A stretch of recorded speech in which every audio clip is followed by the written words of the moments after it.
Good afternoon, and thank you so much for inviting me to speak today. My name is Claire Snyder Hall, also known as Claire for Delaware, and I am running for the Delaware House seat in RD14, which includes Rehoboth, Dewey, and parts of Lewis.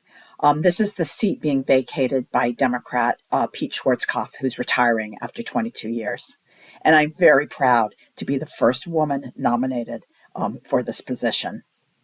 2024 is probably the most important election of our lifetime.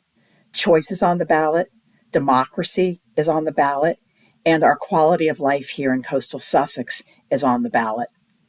We need to protect a woman's right to choose with a constitutional amendment. We need to pass no excuse absentee voting so people can vote safely and securely from home.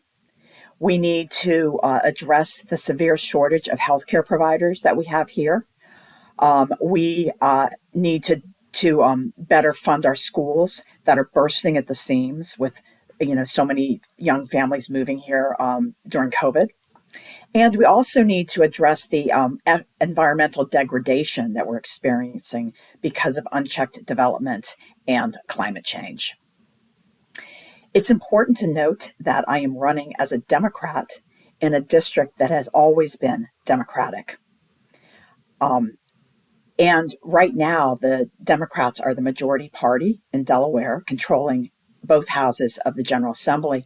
So one of the points I want to make is that having a representative who's a member of the majority party will make it a lot easier for us to get the resources we need back here in our district.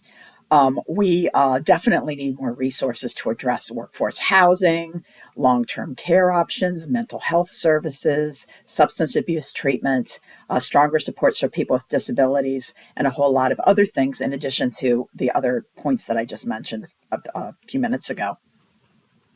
The Claire for Delaware campaign is working really hard.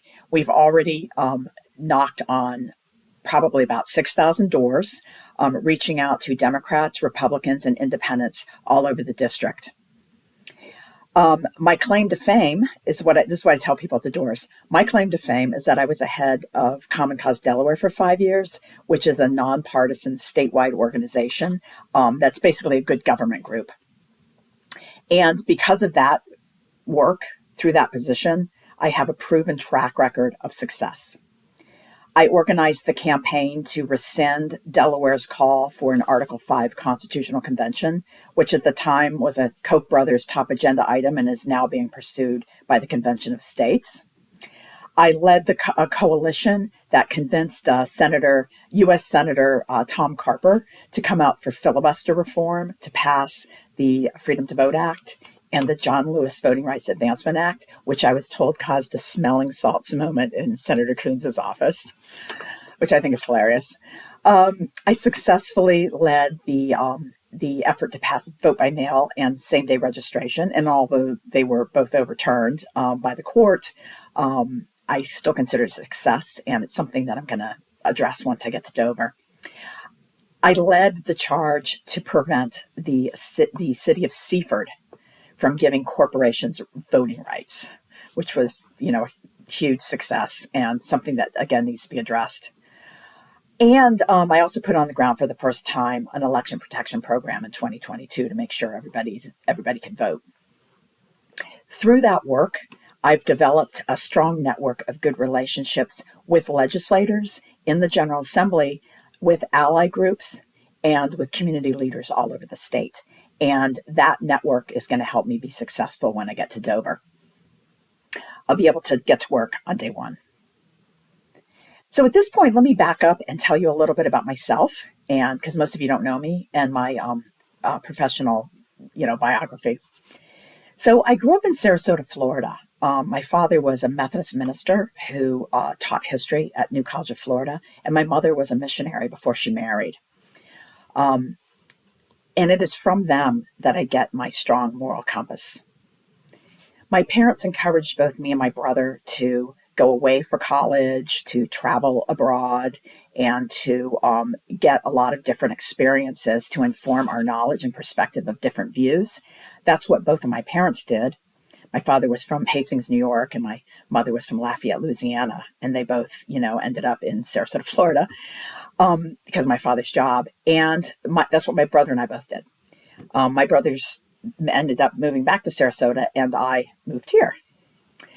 I left for Florida originally in the mid-1980s for Smith College, where I earned a BA cum laude in psychology. And then after college, I returned to Sarasota, and I worked for a couple of years with emotionally disturbed adolescent girls in a group home. And then I worked with adolescent chemical dependency program. And that work profoundly affected me. The relationships I formed with the teenagers in those programs have stayed with me, and that really fuels my understanding of the need we have for more mental health services and more drug treatment programs here. I loved helping people with their problems, but ultimately I decided not to get a master's of social work, and I ended up getting a PhD in political science at Rutgers University, where I majored in political philosophy. So studying the canonical works, from Plato and Aristotle to Marx and Nietzsche. And then my specialization ended up being democratic theory, which was a movement. It was more popular in the early 1990s, right after the end of the Cold War, where we were trying to bring people together across the ideological spectrum, from left to right, to try to find common ground, like how we shall govern ourselves. So that was the gist of it. And I really enjoyed that. I taught those types of classes. And I also consulted for over 30 years for the Kettering Foundation, which does that kind of bipartisan democratic work. So that was very influential in the way I think about politics. I really loved my teaching career, most of which was spent at George Mason University, a public university in Fairfax, Virginia. And overall, I've spent over 20 years in the classroom. And that's why I'm very proud to have been endorsed by the Delaware State Education Association. I will always support students, teachers, and public education, including vocational education. And as a former state employee, I'm also extremely honored to have been endorsed by the American Federation of State, County, and Municipal Employees. So, I love teaching, and I had a wonderful career doing that at a range of schools, mostly Mason, as I mentioned. But then in 2011, my wife, Mickey, persuaded me to give up tenure and move here to full-time to Rehoboth, to have a better quality of life. And, we had been coming here, of course, for, many years before that. So when we moved here full-time, I immediately got involved in politics. I ran for state senate unsuccessfully in 2014. And then I was recruited by Common Cause Delaware to be the leader of that organization. So I did that for 2 years. And then my mother was declining. So I stepped down from that position so that I could go to Florida and spend, her last years with her, taking care of her. And that was a really profound experience for me. And that combined with helping to care for my father, who died of Alzheimer's in 2012, those experiences have really enlightened me about the challenges of aging. And that's one of the reasons why I am, very concerned to try to get more long-term care options for us here. It's a huge need, and there's just not enough services, and they're very expensive. So that's something that I would focus on in Dover. So after my mom passed away, we moved back here to Rehoboth, and I got my old job back, and they upgraded me to executive director. And I really loved that job, particularly working in Legislative Hall with the legislators on both sides of the aisle.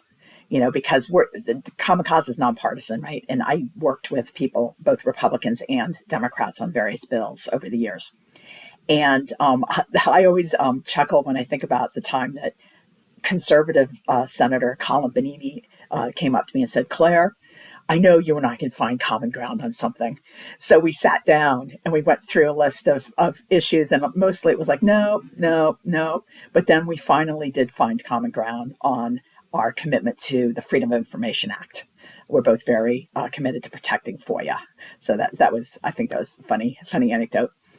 So, I loved my job so much, and I never planned to run for office again, after 2014. But when Pete Schwarzkopf decided to retire, people started lobbying me from the community to run again. And, I was just like, at first I was like, no, no, no, I'm not going to do it. And then, over the holidays, I was just sitting there doom scrolling, on my phone and just thinking, oh, the world is in such a horrible place right now. We're so divided as a society, and there's all kinds of problems on the international stage, and I can't fix any of that, but I can do something positive to help our community and the state of Delaware. And so that's why I decided to run for office.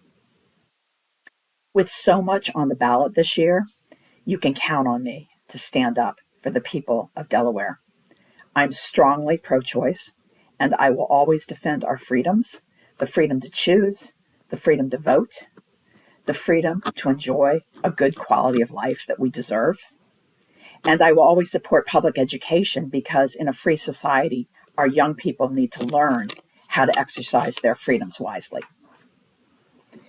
I'm proud to have the support of not only DSEA and Ask Me, but also the Sierra Club, Planned Parenthood, Moms Demand Action, Delaware Stonewall Pack, Victory Fund, Delaware Get Money Out, and Mental Health Now, among others. I'm also proud to be endorsed by a number of individuals, including Ms. Charlotte King, the founder of the Southern Delaware Alliance for Racial Justice, former Dewey Mayor Diane Hansen, Representative Paul Baumbach, who saved retiree health care benefits, Representative Kim Williams, who heads the Education Committee, Representative John Kawako, Representative Eric Morrison, Representative Larry Lambert, Senator Laura Sturgeon, Senator Karen Peterson, and also Senator Sarah McBride, who's currently running for Congress, and Congresswoman Lisa Blunt Rochester, who's currently running for Senate. And a few more. There's a few others, but I won't keep going on. I'm running for the Delaware State House because I want to do the work. I want to help constituents with their problems. I want to bring more resources back to our district to address the challenges that I've mentioned and others. And I want to be at the table when the laws are made for our state. I will be working, I plan to work this job full time, and I am not using it as a stepping stone to higher office. If you're a voter in RD14, I hope I can count on your vote in November. And if you're not, maybe if you know people in 14th RD, tell them about this talk. And thank you very much for listening.